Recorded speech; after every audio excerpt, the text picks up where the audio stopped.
My name's Terry and I'm the creator of Bush Homestead. I decided to start this vlog because I've wanted to do something like this for a long time. I have so many things on the go, so many things that I create, that I'm sure there are a lot of people out there that get a little stuck with their creativity or don't even know that they're actually creative. And I feel that by doing this vlog, I might get people interested in different creations or using their creativity that they wouldn't normally think they had. And believe you me, I really think everybody has some creativity. It may not be the same sort of creativity that I have, but I really believe everybody has some creativity.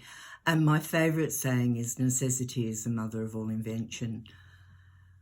I don't think I said at the beginning of this, my name's Terry and I'm a mother of 6. My eldest is 45 and my youngest has just turned 30.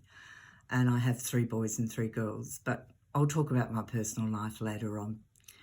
I think by doing this, it's not only giving me a voice, but it's also giving me an outlet, I guess you could say.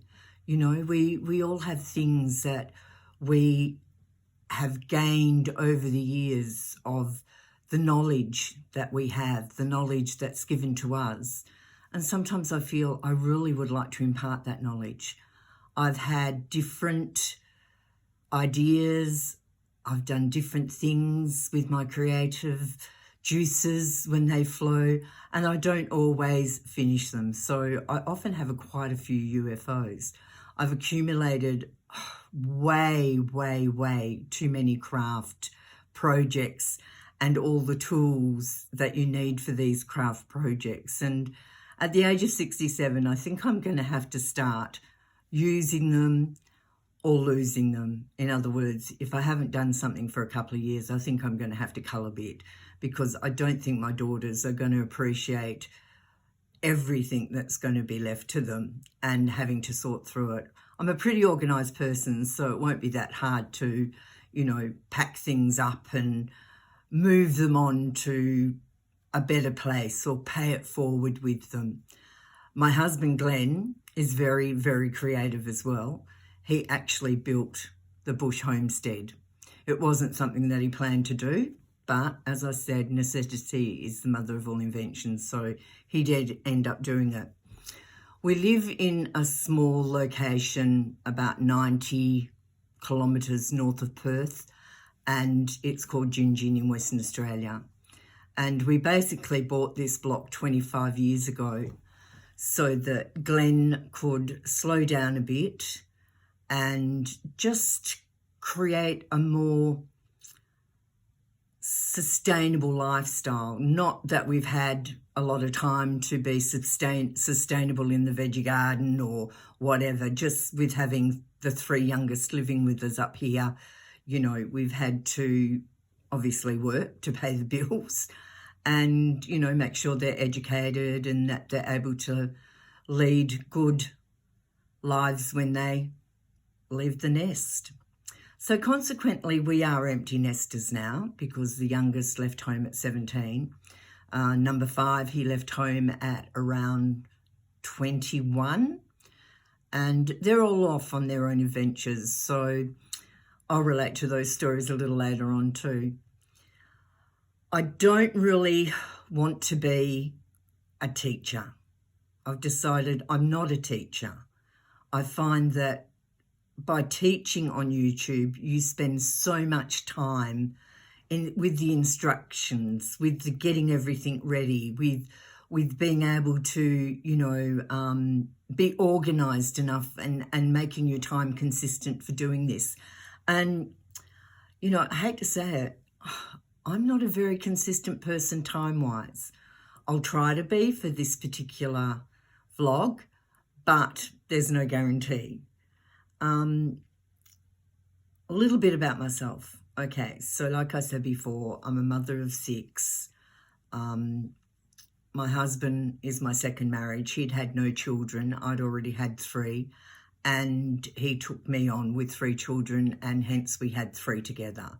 So I felt it was very balanced. I have been very, very fortunate. He's been the most wonderful father and provider and a great husband.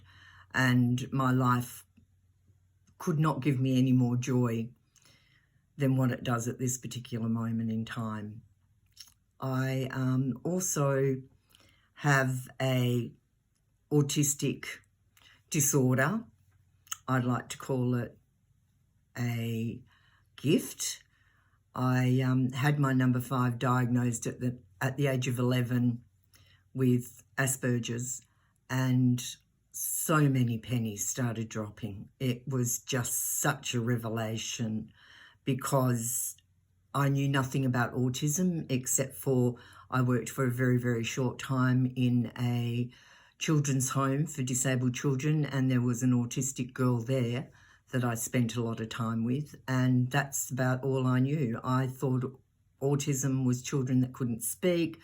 They had no concept of the world around them, and they head banged a lot, which, you know, was very sad. And it was a lovely experience. I actually managed to teach this child Twinkle, Twinkle, Little Star, and it was just such a joy to see this child that, you know, who was like 14 years of age, doing something and wanting to do something when she saw me, which was Twinkle, Twinkle, Little Star. So that was a little breakthrough, and that was my whole experience of autism. So when Evan was diagnosed, it was, oh, wow, I'm going goosebumpy just thinking about it. It was just such, I'm sorry for the shaking camera, but I'm near my table and it's IKEA and it tends to shake. So I'm thinking of getting my husband, Glenn, who's very talented, to brace it so it just doesn't shake. And it was shaking because I had my hands near it in my lap. So basically, yes, I have Asperger's. I am very high functioning. My only problems in life were basically social. I had no idea why I did not fit in, why I was the oddball in the family. You know, I think they just thought I was a drama queen. You know, the whole family thought I was a drama queen. And to be quite honest, from what they saw, I guess I was a drama queen, because I just followed so many cues which were not necessarily the right cues from other people in society, that I became so totally confused at who I really, really was.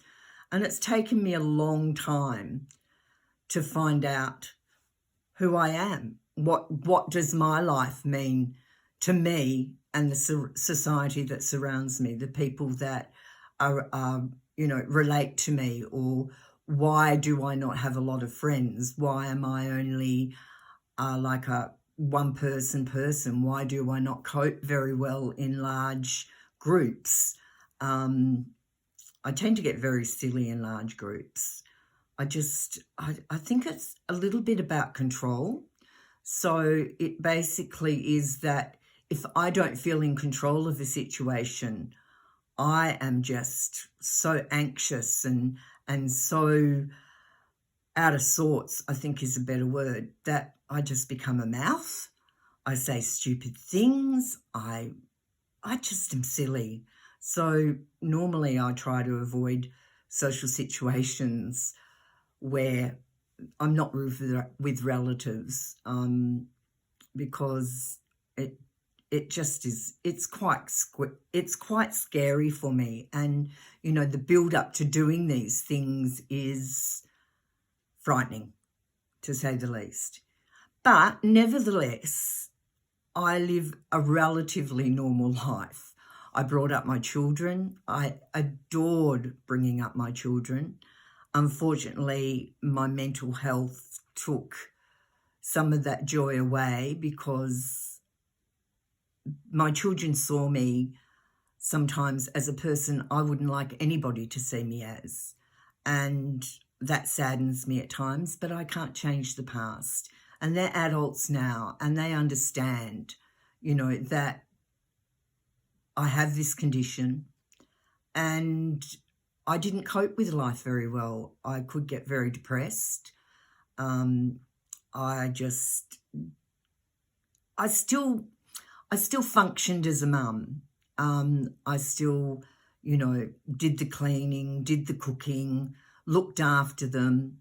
And when I had my last child, my eldest, who was nearly 15 at the time, was amazing, but she's always been an amazing child. She takes responsibility very, very seriously and has 2 children of her own, has fostered twins with disabilities, and also takes on newborns when they need to be placed before they go into their forever homes. So she was born to be a mother, as I always felt I was too. I've had many experiences in my life, but I'm not going to go into them right now because it could get all very, very boring, and I don't want this to go on forever. It's just basically an introduction to me, what I want to do with this channel, and how I want people to see that through creativity, we all can find a sense of purpose.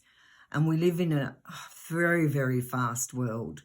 Everything is so convenient. Everything is so disposable. I think as humanity, we have lost our way. I think with the work structures that people have to have these days, I was very fortunate to be a stay-at-home mum and run the books for the business. So, I could do that and still have my children. Though when I was ill, they did go to daycare. And then they started school. So, it all worked out in the end. They didn't have to put up with me too long. But yeah, so basically this channel is about my life, my experiences, my creativity, which may interest some, which may not interest some.